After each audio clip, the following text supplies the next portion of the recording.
আসসালামু আলাইকুম। আবারও চলে আসলাম আপনাদের মাঝে বাংলা কষাইয়ের রূপ নিয়ে। আশা করি সকলেই ভালো আছেন, আমি আলহামদুলিল্লাহ ভালো আছি। তো সকাল সকাল খাসি জবাই করতে হবে, যা কিনা মামাতো বোনের আকিতার জন্য।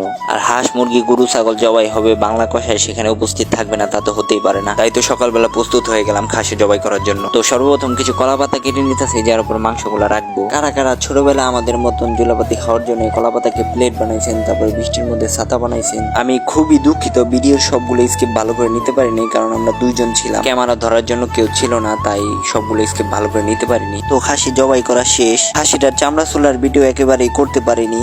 আর আগের ভিডিওতে অবশ্যই দেখছেন বাংলা কষাই কিভাবে খাসির চামড়া চুলে। যেহেতু আগের ভিডিওতে বাংলা কষার চামড়া চুলার কেরামতি দেখছেন, তো এই ভিডিওতে না দেখলেও হবে।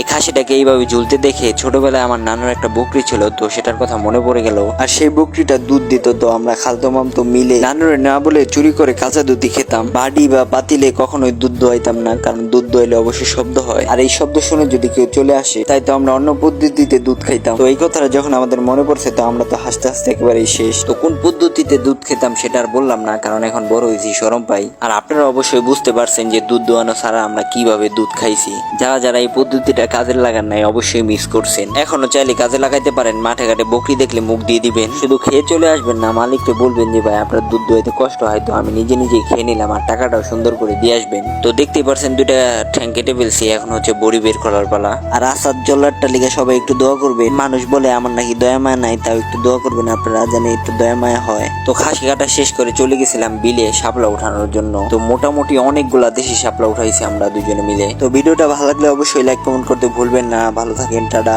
আল্লাহ হাফেজ।